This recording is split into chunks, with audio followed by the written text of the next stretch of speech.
सबसे पहले मैं आपको बता दूं कि आपकी यूपी टेट की परीक्षा जो 28 नवंबर 2021 को लगी हुई है, उसके प्रिपरेशन के लिए प्रतिभा आईएएस लखनऊ आपके लिए यूट्यूब चैनल प्रस्तुत कर रहा है। और यहाँ पर आप इसको फॉलो करके एक बेटर स्कोर कर सकते हैं। 150 में 115, 20, 25 तक स्कोर आप कर सकते हैं। तो उसके लिए हमारे द्वारा बताई गई रणनीति को आपको फॉलो करना पड़ेगा। सबसे पहले तो हम ये जान लेते हैं कि जो हमारा यूपी टेट है, ठीक है, यूपी टेट है, तो इसमें क्या क्या आता है। तो इसमें 5 पार्ट आते हैं। इसमें जो पहला पार्ट आपका होता है वो होता है पर्यावरण का, ठीक है। पर्यावरण के 30 क्वेश्चन आते हैं। दूसरा पार्ट हमारा है बाल मनोविज्ञान का। किसका है? बाल मनोविज्ञान का है। ये हमारा 30 क्वेश्चन इसका भी आता है। तीसरा पार्ट आपका है हिंदी का, जिसमें हिंदी लिटरेचर और ग्रामर दोनों आते हैं। ये आपका 30 क्वेश्चन का पार्ट। चौथा पार्ट आपका गणित का है, 30 क्वेश्चन इसके आते हैं। और पांचवा पार्ट आपका जो लास्ट पार्ट है वो आपका ऑप्शनल होता है, जिसमें आपका संस्कृत, अंग्रेजी और उर्दू में से आप किसी भी एक सब्जेक्ट को ले सकते हैं, जिसके 30 क्वेश्चन आपके आएंगे। तो ये टोटल 30 करके 150 क्वेश्चन आते हैं। अगर आप हमारे YouTube चैनल को देख रहे हैं, इसे फॉलो कर रहे हैं, तो आप आराम से 25 दिन के अंदर 115 से 20 का स्कोर कर सकते हैं। सबसे पहले हम लोग पर्यावरण के टॉपिक पर बात करेंगे। उसके बाद क्रमशः हम लोग ऐसे बढ़ते चले जाएंगे, बाल मनोविज्ञान पे, फिर हिंदी पे, फिर मैथ्स पे, फिर संस्कृत या अंग्रेजी और उर्दू पे बात करेंगे क्रमवार। चलिए सबसे पहले हम लोग इकोलॉजी पर बात करते हैं।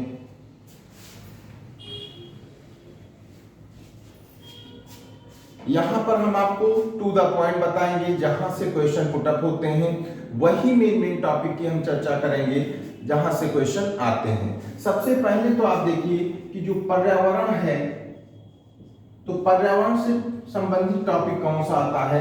सबसे पहले पूछा जाता है कि पर्यावरण संरक्षण अधिनियम कब पारित हुआ। पर्यावरण संरक्षण अधिनियम 1986 को पारित हुआ। कब पारित हुआ? 1986 को पारित हुआ। और इसे जो है किस नाम से जाना जाता है? इसे छाता विधान के नाम से जाना जाता है, ठीक है। छाता विधान कहा जाता है। पर्यावरण को इंग्लिश में क्या कहते हैं? ईपीए कहते हैं। और ईपीए का फुल फॉर्म पूछा जाता है, जिसका मतलब है एनवायरमेंटल प्रोटेक्शन एक्ट। क्या है? एनवायरमेंटल प्रोटेक्शन एक्ट कहा जाता है। दूसरा एक ईपीए और है, इसको भी पूछा जाता है। इसका फुल फॉर्म है एनवायरमेंटल प्रोटेक्शन एजेंसी, ठीक है। ये यूएसए में गठित किया गया है। तो यहां से आपका ये क्वेश्चन अति महत्वपूर्ण है कि पर्यावरण संरक्षण अधिनियम कब पारित किया गया? 1986 में पारित किया गया है। दूसरा क्वेश्चन एक और बनता है कि 17 सितंबर 1985 को राजीव गांधी के नेतृत्व में पर्यावरण एवं वन मंत्रालय का गठन किया गया था, ठीक है। लेकिन सबसे महत्वपूर्ण क्वेश्चन आपका कौन सा है? पर्यावरण संरक्षण अधिनियम कब पारित किया गया? 1986 को पारित किया गया है। एक क्वेश्चन यहां से आता है। उसके बाद हम कुछ टॉपिक की बात करते हैं, जिसमें सबसे पहले हम धारणीय विकास की बात करते हैं। एक क्वेश्चन हमेशा यहां से आता है, ठीक है। अब धारणीय विकास, सबसे पहले हम ये जानेंगे कि धारणीय विकास शब्द किसने दिया है। तो धारणीय विकास शब्द जो है वो आईयूसीएन यानी international union conservation for nature, जिसका मुख्यालय कहां पर है? जिसका मुख्यालय आपका ग्लैंड स्विट्जरलैंड में स्थित है। ग्लैंड स्विट्जरलैंड में स्थित है। इसका मुख्यालय भी पूछा जाता है। अब आईयूसीएन की विश्व संरक्षण समिति की रिपोर्ट में इस शब्द का प्रयोग किया गया था। इसके बाद इस शब्द का प्रयोग हो गया किसने? आईयूसीएन की विश्व संरक्षण समिति की रिपोर्ट में किया गया था। इसकी अवधारणा किसने दी है? तो इसकी अवधारणा बर्टलैंड के द्वारा दी गई है। अब वो अवधारणा क्या है? इसका कई नाम है इसका, जैसे सतत विकास नाम है इसका, जैसे टिकाऊ विकास नाम है इसका, जैसे अस्थाई विकास नाम है, निरंतर है, निर्वहनीय है, सस्टेनेबल डेवलपमेंट। ठीक है, तो इसकी अवधारणा क्या है कि वर्तमान पीढ़ी की जरूरतों को पूरा करते हुए भविष्य की पीढ़ियों के लिए संसाधनों को सुरक्षित रखना ही धारणीय विकास है। यानी वर्तमान में जो भी हमारे संसाधन हैं उनका उपभोग हम इस तरीके से करें कि हमारे आने वाली पीढ़ियों के लिए भी यह अवशेष रह सके, वही धारणीय विकास है। अब वो कौन से संसाधन हैं जिनको हम सुरक्षित रखने की बात कर रहे हैं? तो वो संसाधन हमारे जैसे जल है, ऊर्जा है, कृषि है, जैव विविधता है, स्वास्थ्य है इत्यादि। इन संसाधनों को हमको इस तरीके से इनका दोहन करना है कि हमारे आने वाली पीढ़ियों के लिए भी वह अवशेष रह सके। सीधा सा क्वेश्चन पूछा जाता है, कॉन्सेप्ट दिया जाता है, ये किससे संबंधित है? उसमें या तो धारणीय विकास होता है, स्थायी विकास होता है, टिकाऊ विकास होता है या सतत विकास होता है। फिर इसके विकास के लिए जो है, इसके संरक्षण के लिए जो है क्या हुआ, प्रथम पृथ्वी विकास सम्मेलन में, प्रथम पृथ्वी विकास सम्मेलन में जो 1992 में ब्राजील के शहर रियो डी जेनेरो में हुआ था, यहां पर एजेंडा 21 स्वीकृत किया गया। ठीक है, नेक्स्ट आपका सीधा सा क्वेश्चन यहां से भी एक आता है, एसडीजी सस्टेनेबल डेवलपमेंट गोल, ये सतत विकास से संबंधित है, यानी धारणीय विकास से संबंधित है। और जो हमारा ये सहस्राब्दी विकास लक्ष्य है, इसमें जो है 17 लक्ष्यों को समावेशित करते हुए, कितने लक्ष्यों को? 17 लक्ष्यों को समावेशित करते हुए इसे 2030 तक प्राप्त करने का लक्ष्य रखा गया। अब देखिए यहां पर क्या हुआ कि धारणीय विकास के लिए कौन सा सहस्राब्दी विकास लक्ष्य निर्धारित किया गया, कितने लक्ष्य रखे गए? 17। कब तक प्राप्त करने का लक्ष्य? 2030। इसके बाद आते हैं हम 2004 में शांति के नोबेल पुरस्कार विजेता जो है बंगारी मथाई, ये केन्या के एक पर्यावरणविद हैं। इनके द्वारा धारणीय विकास के क्षेत्र में क्या चलाया गया था? इनके द्वारा ग्रीन बेल्ट मूवमेंट चलाया गया था। धारणीय विकास के क्षेत्र में ग्रीन बेल्ट मूवमेंट जो है आपका कहां पर चलाया गया था? केन्या में चलाया गया था। तो इतने क्वेश्चन हैं, एक क्वेश्चन 100% हर बार आता है और आपको मिलेगा। अब यहां से कौन कौन से क्वेश्चन बनते हैं? सबसे पहले तो धारणीय विकास का कॉन्सेप्ट पूछा जाता है। तो अभी मैंने आपको बताया कि वर्तमान पीढ़ी की जरूरतों को पूरा करते हुए भविष्य की पीढ़ियों के लिए संसाधनों को सुरक्षित रखना ही धारणीय विकास है। अब वो धारणीय को सतत भी दे सकता है, टिकाऊ भी दे सकता है, स्थायी भी दे सकता है, सस्टेनेबल डेवलपमेंट। अगर कहीं से कोई कंफ्यूजन होता है आप इंग्लिश वर्जन पे जाइए और तुरंत कंफर्म होइए। यहां से आपके 4-5 क्वेश्चन ये कंफ्यूजन में गलत होते हैं, तो इसको आप देखिएगा जरूर। ठीक है, इसके बाद क्या करते हैं? धारणीय विकास आयुषीयन। धारणीय विकास शब्द किसने दिया? आयुषीयन की विश्व संरक्षण समिति की रिपोर्ट में किया गया। धारणीय विकास की अवधारणा किसने दी? बटलैंड ने दी। धारणीय विकास से संबंधित एसडीजी लक्ष्य रखे गए जो 2030 तक प्राप्त करना उसका उद्देश्य रहा, और कितने लक्ष्यों के साथ? 17 लक्ष्यों के साथ। उसके बाद धारणीय विकास के क्षेत्र में बंगाली मथाई के द्वारा केन्या में ग्रीन बेल्ट मूवमेंट चलाया गया। धारणीय विकास के लिए प्रथम पृथ्वी विकास सम्मेलन जो कि 1992 में ब्राजील की शहर कहां? रियो डी जेनेरो में एजेंडा 21 स्वीकृत किया गया। ठीक है, इतने क्वेश्चन आते हैं। इनमें से सीधा क्वेश्चन आता कि एजेंडा 21 किससे संबंधित है? धारणीय विकास से संबंधित है। बटलैंड कमेटी किससे संबंधित है? धारणीय विकास से संबंधित है। ग्रीन बेल्ट मूवमेंट किस क्षेत्र में चलाया गया? सतत विकास या धारणीय विकास के क्षेत्र में। सतत विकास से संबंधित एसडीजी या सहस्राब्दी विकास लक्ष्य या सस्टेनेबल डेवलपमेंट गोल में कितने लक्ष्यों को समावेशित किया गया या कब तक प्राप्त करने का लक्ष्य रखा गया? वो 2030 है। तो यहां से आप अगर 10 से 12 पॉइंट देख रहे हो, 1 से 2 क्वेश्चन मिल रहे हैं, तो इससे अच्छी तैयारी आपकी नहीं हो सकती। अगर आपको बहुत कम समय में बहुत अच्छा स्कोर करना है तो आप इसको देखिए। नेक्स्ट टॉपिक पे चलते हैं हम लोग।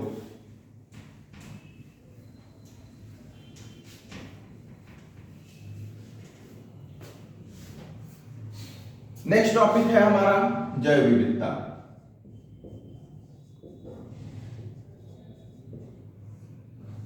अब जैव विविधता, सबसे पहले जैव विविधता क्या है? तो जैव विविधता किसी भी प्राकृतिक स्थल पर जंगली एवं पालतू जीव जंतुओं एवं वनस्पतियों की बहुलता का पाया जाना ही जैव विविधता कहलाता है। ठीक है, अब इसमें देखिए जैव विविधता जो शब्द है, इसके पहले जैविक विविधता शब्द का प्रयोग किया गया था। कौन सा? जैविक विविधता शब्द का प्रयोग किया गया था, और इस शब्द को प्रयोग करने वाले कौन थे? डेसमैन थे। यानी जैव विविधता के पहले जैविक विविधता शब्द का प्रयोग किसने किया था? डेसमैन ने किया था। तत्पश्चात इसमें सुधार करते हुए जैव विविधता शब्द का प्रयोग किसने किया? WG किसने किया था? WG रोजेन के द्वारा इस शब्द का प्रयोग किया गया।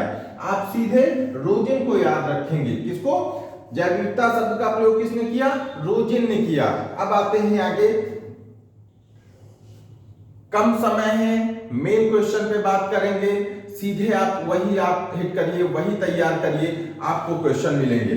सबसे पहले तो पूछा जाता है कि भारत जो है वो वैश्विक जैव विविधता का कितने प्रतिशत भाग धारित करता है? तो वो 7.5 से 8%। कितना? 7.5 से 8% भाग जो है वो भारत वैश्विक जैव विविधता का भाग धारित करता है। विश्व में सर्वाधिक जैव विविधता वाले वन कहाँ पाए जाते हैं? तो विश्व में सर्वाधिक जैव विविधता वाले वन कहाँ पाए जाते हैं? ब्राजील में पाए जाते हैं। ठीक है, यानी सर्वाधिक जैव विविधता आपकी ब्राजील में कहाँ? अमेजन बेसिन वन में पाई जाती है। कहाँ? अमेजन बेसिन वन में पाई जाती है। और अमेजन बेसिन वन को क्या कहते हैं? इसे विश्व का फेफड़ा कहा जाता है। विश्व का फेफड़ा कहा जाता है, क्योंकि यह लगभग विश्व की 20% ऑक्सीजन का निर्माण करता है। कितनी? 20% ऑक्सीजन का निर्माण करता है, इसीलिए इसे विश्व का फेफड़ा कहा जाता है। नेक्स्ट पर आते हैं। इसी संदर्भ में जैसे आपने देखा कि विश्व में सर्वाधिक जैव विविधता कहां पाई जाती है? तो ब्राजील या ब्राजील के अमेजन बेसिन वन में। ठीक उसी तरीके से भारतीय परिप्रेक्ष्य में अगर आएंगे तो भारतीय परिप्रेक्ष्य में कहां? तो सबसे ज्यादा आपकी उष्णकटिबंधीय वर्षा वन।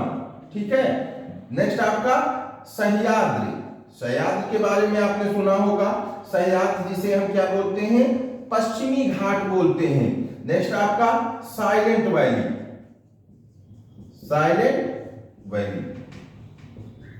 ठीक है, इन 3 जगहों पर सर्वाधिक जैव विविधता पाई जाती है। एक चीज और आपको मिल सकती है ऑप्शन में कि भूमध्य रेखीय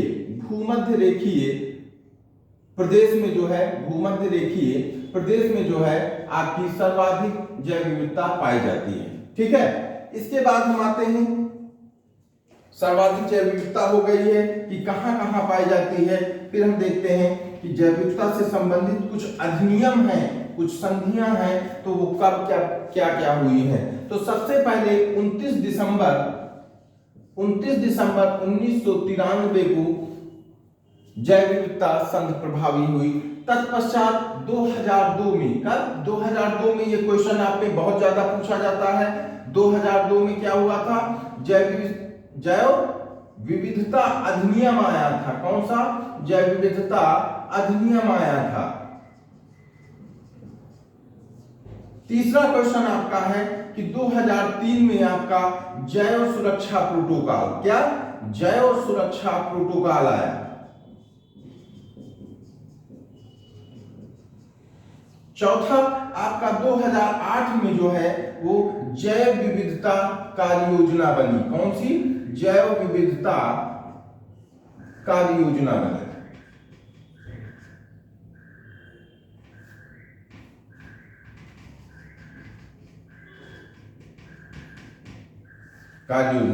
अब इसमें से ये क्वेश्चन और ये क्वेश्चन, ये दोनों बहुत पूछे जाते हैं। परसेंटेज के रूप में सबसे ज्यादा आपकी परीक्षा में ये पूछा गया, लेकिन ये तीनों अति महत्वपूर्ण क्वेश्चन हैं, तो तीनों पर आपको फोकस करना है। और यहीं से क्वेश्चन आता है कि जैव विविधता प्राधिकरण का मुख्यालय कहां पर है? जैव विविधता प्राधिकरण का जो है वो मुख्यालय कहां पर है? तो आपको मालूम होना चाहिए इसका मुख्यालय जो है कहां है? चेन्नई में है। कहां पर है? चेन्नई यानी मद्रास में स्थित है। इसके बाद हम आ जाएंगे क्वेश्चन आता है सीधा सा कि जैव विविधता के ह्रास का प्रमुख कारण क्या है, तो प्राकृतिक आवासों का विनाश। किसका? प्राकृतिक आवासों का जो है वो विनाश जो है वो जैव विविधता का प्रमुख कारण है। ठीक है, किसे जैव विविधता का भंडार कहा जाता है? अभी हमने बात की है उष्णकटिबंधीय वर्षावन को, उष्णकटिबंधीय वर्षावन को हम क्या कहते हैं? जैव विविधता का भंडार कहा जाता है। क्या कहते हैं? जैव विविधता का भंडार कहा जाता है। किसे जैव विविधता का द्वार कहा जाता है? जो पूर्वोत्तर के राज्य हैं, हमारे पूरब के राज्य हैं, उन्हें जैव विविधता का द्वार कहा जाता है। क्या कहते हैं?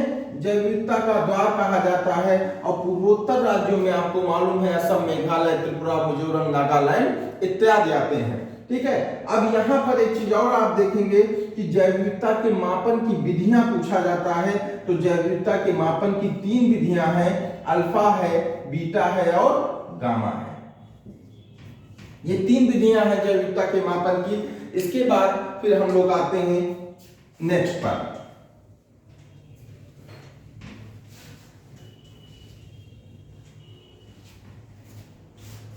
अब देखिए जैव विविधता से संबंधित जैसे IUCN है, अभी आपने पढ़ा, हॉटस्पॉट स्थल है,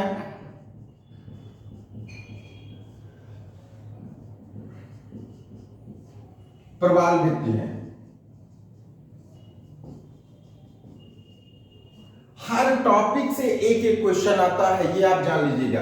अब IUCN जो है, जो विलुप्त प्राय प्रजातियां होती हैं, उन्हें कहां अधिसूचित करती है? तो उन्हें रेड डाटा बुक में, कहां पर? रेड डाटा बुक में अधिसूचित करती है। और रेड डाटा बुक में भी किस पृष्ठ पर, इस बुक के किस पृष्ठ पर? तो इस बुक के पिंक यानी गुलाबी पृष्ठ पर विलुप्त प्राय प्रजातियों को अधिसूचित करती है। और यहाँ जो इनको नामांकित करती है, तो जब यह पर्याप्त संख्या में या जो मानक निर्धारित है उस पर आधारित जो रिजल्ट मिलता है, तो जब ये मानकीय संख्या में हो जाती हैं, तो इसी बुक में, रेड डाटा बुक में, इन्हें कहां? हरे पृष्ठ पर ट्रांसफर कर दिया जाता है। यानी अगर पूछा गया कि विलुप्त प्राय प्रजातियों को कहां सूचित किया जाता है, तो रेड डाटा बुक में, रेड डाटा बुक में किस पृष्ठ पर? पिंक पृष्ठ पर। और जब ये पर्याप्त संख्या में हो जाती तो कहां? तब हरे पृष्ठ पर। और किसी भी प्रजाति को विलुप्त तब माना जाता है जब वह अपने प्राकृतिक आवास पर कितने वर्ष? 50 वर्ष से देखी ना गई हूं। ठीक है, कितने वर्ष? 50 वर्ष से देखी ना गई हूं। दूसरा आता है कि ये कितने श्रेणियों में सूचित करता है? तो वो 9 श्रेणियां हैं। एक जिसमें से सुभेद है, तो सुभेद याद रखिएगा, बड़ा महत्वपूर्ण क्वेश्चन है। इसमें जो भी प्रजातियां सम्मिलित हैं उन पर क्या है? उनके अस्तित्व पर संकट तो नहीं है, लेकिन अगर संरक्षण ना किया गया तो वो संकटग्रस्त हो सकती है। ठीक, यहां से एक क्वेश्चन हर बार आता है। दूसरा आपका हॉटस्पॉट स्थल, जिसे हम संवेदनशील क्षेत्र कहते हैं, हिंदी में क्या कहते हैं? संवेदनशील क्षेत्र कहते हैं। ठीक, अब संवेदनशील क्षेत्र, इस शब्द का प्रयोग किसने किया था? किसने किया था? नॉर्मन मायर्स के द्वारा किया था। नॉर्मन मायर्स के द्वारा इस शब्द का प्रयोग किया गया था। भारत में कितने? 4 हॉटस्पॉट स्थल हैं। कौन कौन से? आपका पूर्वी हिमालय, कौन सा है? पूर्वी हिमालय है। दूसरा आपका पश्चिमी घाट है, पश्चिमी घाट है। तीसरा आपका सुडालैंड है। सुडालैंड को क्या कहते हैं? अंडमान निकोबार सीमा क्षेत्र, अंडमान निकोबार सीमा क्षेत्र। और चौथा आपका है इंडो बर्मन क्षेत्र, इंडो बर्मन क्षेत्र, यानी भारत म्यांमार सीमा क्षेत्र, भारत प्लस म्यांमार सीमा क्षेत्र। तो ये 4 हैं। हर बार क्वेश्चन आता है और मैक्सिमम टाइम क्वेश्चन यहीं से आता है। ठीक है, इसमें सीधा सा क्वेश्चन आता है कि इनमें से कौन सा हॉटस्पॉट स्थल है। आपको ऑप्शन क्या देखता है? देखिए, वहां इतना प्रेशर होता है, क्वेश्चन गलत होने की संभावना ज्यादा रहती है, तो हमको टेक्निक से चलना है। जैसे उसका ऑप्शन होता है पूर्वी हिमालय, पश्चिमी घाट, पूर्वी घाट और पश्चिमी हिमालय। अब वो सीधे यही देता है और पूछ लेता है, जैसे ए ऑप्शन हो गया, बी हो गया, सी हो गया, डी हो गया।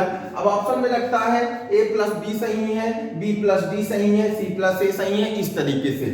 आंसर हमारा क्या है? पूर्वी हिमालय पश्चिमी घाट है। तो अब पूर्वी का जस्ट अपोजिट क्या हुआ? पश्चिमी, या पश्चिमी का जस्ट अपोजिट क्या हुआ? पूर्वी। हिमालय का अपोजिट क्या हुआ? घाट। घाट का अपोजिट क्या हुआ? हिमालय। हमको किसी एक को इसमें तैयार करना है और जस्ट अपोजिट वहां पर आंसर चूज कर लेना है। ठीक। दूसरा क्वेश्चन इससे बनता है कि सबसे नवीनतम जो है आपका वो कौन सा हॉट स्पॉट स्थल है? तो वो स्विट्जरलैंड है। तीसरा क्वेश्चन जो बनता है कि पारिस्थितिकीय उष्ण स्थल के रूप में किसे जाना जाता है? तो वो हमारा है पश्चिमी घाट। ठीक है। इसके बाद हम आते हैं, एक क्वेश्चन यहां से आता है, एक क्वेश्चन यहां से आता है, फिर हम आगे बढ़ते हैं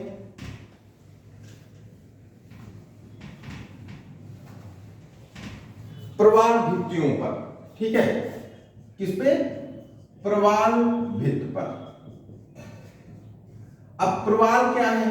देखिए, समुद्र में पाया जाने वाला प्रवाल या मूंगा नामक एक जीव होता है जिसके मृत होने के बाद इसके आपस में कवर मिल जाते हैं। कवर जो यानी खोल, इसके आपस में मिलकर क्या करते हैं? एक चट्टान का रूप ग्रहण कर लेते हैं। एक चट्टान का रूप ग्रहण कर लेते हैं, जिसे क्या कहा जाता है? प्रवाल भित्त या मूंगा की भित्त कहा जाता है। प्रवाल भित्त या मूंगा की भित्त कहा जाता है। ठीक।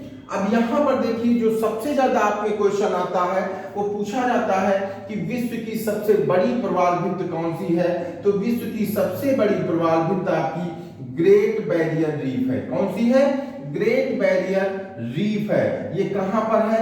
ये ऑस्ट्रेलिया में स्थित है। लगभग 150 किलोमीटर चौड़ी है, 2000 से 3000 किलोमीटर लंबी है। इसे हिंदी में पूछा जाता है तो हिंदी में इसे महान अवरोधक भित्त कहा जाता है। ठीक है। महान अवरोधक भित्त कहा जाता है। ग्रेट महान बैरियर अवरोधक रीफ भित्त। ठीक है।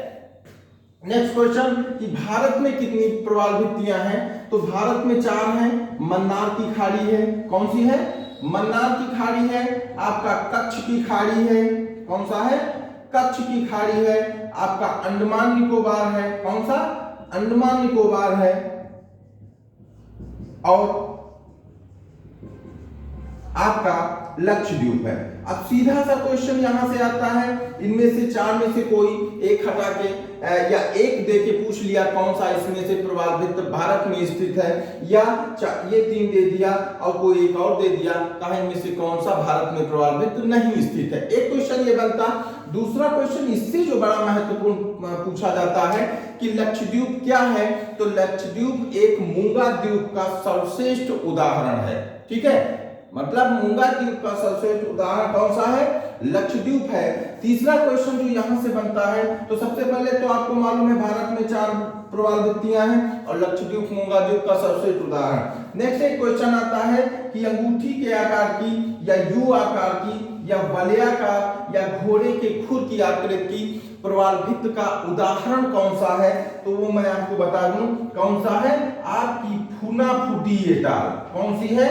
फुनाफुटी एटाल नामक प्रवाल भित्त जो है, जो कि एलिस द्वीप पर स्थित है। कहां स्थित है? एलिस द्वीप पर स्थित है। ये घोड़े के खुर की आकृति की या अंगूठी के आकार की या वलयाकार की या यू आकार की प्रवाल भित्त का उदाहरण है। एक क्वेश्चन हमेशा यहां से आता है, मैक्सिमम टाइम ये क्वेश्चन पूछा गया है, उसके बाद ये पूछा गया है। हाँ, यहां पर एक चीज और बड़ी महत्वपूर्ण है कि ये जो प्रवाल भित्त होती है ये काहे की बनी होती है? तो याद रखिएगा कि ये जो प्रवाल भित्त है ये कैल्शियम कार्बोनेट की बनी होती है। किसकी? कैल्शियम कार्बोनेट की बनी होती है। ठीक है। अब कैल्शियम कार्बोनेट पे चलते हैं, तो जो अंडे का कवर होता है, जो छिलका होता है, वो भी कैल्शियम कार्बोनेट का बना होता है। और जो गुर्दे की पथरी, पित्ताशय की पथरी होती है वो कैल्शियम ऑक्जेलेट की बनी होती है। ये अति महत्वपूर्ण क्वेश्चन है, इसलिए यहां पर आपसे कोरिलेट कर रहे हैं। तो आपका जो प्रवाल भित्त है वो किसकी बनी होती है? कैल्शियम कार्बोनेट की। यहां से भी एक क्वेश्चन आपको मिलता है। चलिए नेक्स्ट पर आते हैं हम। नेक्स्ट आपका आता है इन सीटू, यानी इसको हम क्या कहते हैं? स्वस्थानीय। दूसरा होता है एक्स सीटू, इसे हम क्या कहते हैं? वाय स्थानीय या पर स्थानीय या अन्यत्र स्थानीय। तो सीधी सी बात है, स्व मतलब अपना, स्थानीय मतलब जगह, अपनी जगह। तो किसी भी विलुप्त होते प्रजाति या संकट प्रजाति का संरक्षण जब उसके स्वयं के प्राकृतिक आवास पर किया जाए तो वह स्वस्थानीय कहलाएगा। ठीक है, जब उसका संरक्षण उसके प्राकृतिक आवास पर किया जाए तो वह इन सीटू या स्वस्थानीय कहलाएगा। और जब उस स्थान से बाहर किया जाए, वाह या पर या अन्यत्र मतलब दूसरी जगह, तो वो क्या कहलाएगा? एक्स सीटू कहलाएगा, या वाह स्थानीय या पर स्थानीय या अन्यत्र स्थानीय। क्वेश्चन, अब इन सीटू में कौन कौन से स्थल सम्मिलित हैं? तो सबसे पहले देखिए, इसका जो पहला स्थल है वो आपका राष्ट्रीय उद्यान। कौन सा है? राष्ट्रीय उद्यान है। दूसरा आपका कौन सा है? राष्ट्रीय अभयारण्य है। राष्ट्रीय अभयारण्य है। और तीसरा आपका जो है क्या है? जैवमंडल क्षेत्र। चौथा आपका क्या है? उपवन एवं झील। देखिए एक बात बता दें, हम उसी टॉपिक पर चर्चा करेंगे, उतने ही बिंदुओं पे चर्चा करेंगे जहां से मैक्सिमम क्वेश्चन आपको मिल सके। ठीक है, मेन टॉपिक पे चर्चा करेंगे और वहीं से क्वेश्चन मिलेंगे भी आपको। 100% श्योर है कि जितना आपको बताया जा रहा है, अगर आप उसको फॉलो कर रहे हैं तो आराम से 25 दिन में 115 से 20 क्वेश्चन आप कर सकते हैं। ठीक है, इसके कौन से 4 स्थान हैं? एक्स सीटू के कौन कौन से स्थान हैं? एक्स सीटू का है आपका वनस्पति बगीचा है,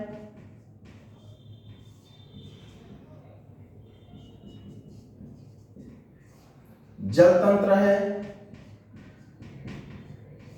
बीज तंत्र है।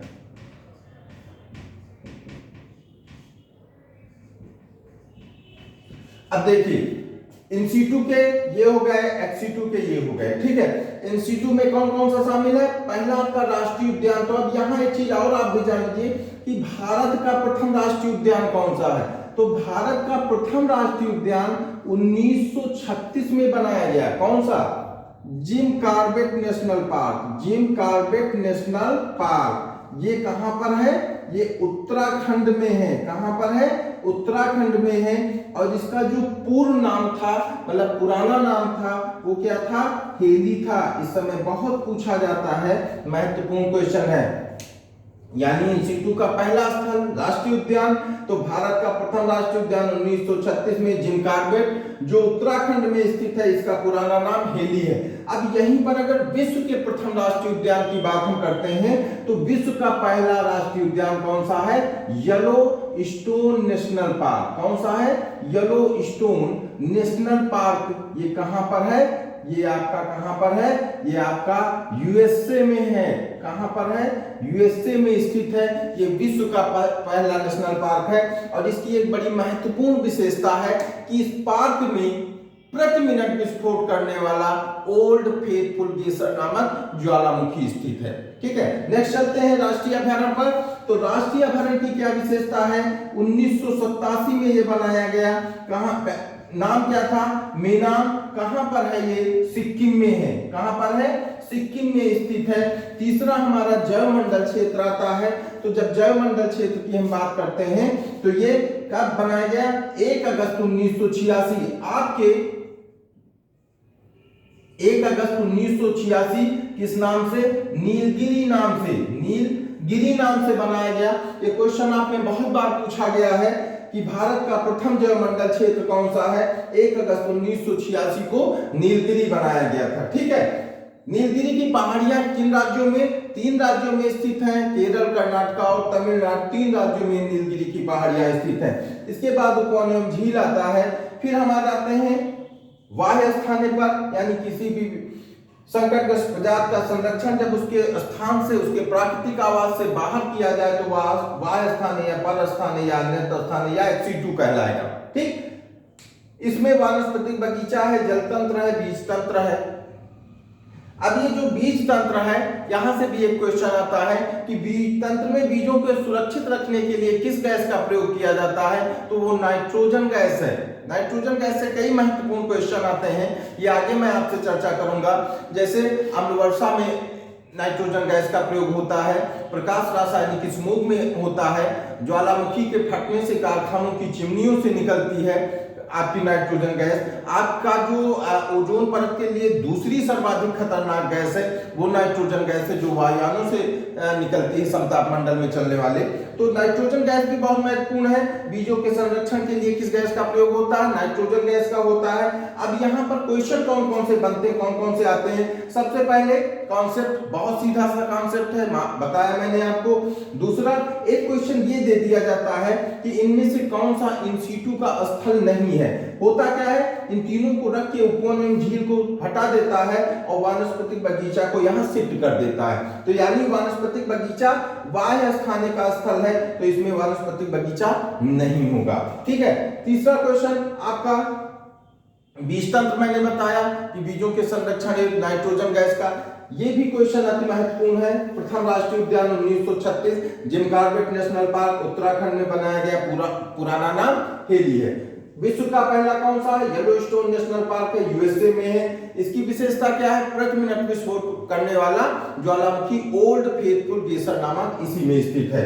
और आपका राष्ट्रीय अभयारण्य मेनाम सिक्किम में बनाया गया 1987 में। आपका जैवमंडल क्षेत्र कौन सा है? 1 अगस्त 1986 को नीलगिरी बनाया गया। इससे जो जैव विविधता टॉपिक जो मैंने आपसे चर्चा की, 3 से 4 क्वेश्चन इतने से ही आते हैं। आप अगर सिर्फ यहाँ बोर्ड पर बताए गए चीजों को अगर आप फॉलो कर रहे हैं तो बहुत अच्छा स्कोर करेंगे। हर एक पार्ट में आप 30 में कम से कम 27 और नहीं तो 28, आप 29 को भी टच कर सकते हैं। सबसे पहले हमारी रणनीति क्या होगी कि हम आपको 27 को टच कराएं, उसके बाद आप 28, 29 भी कर सकते हो। मतलब 90 में 85 तो करना ही करना है अगर आप हमारे मैटर को फॉलो कर रहे हैं।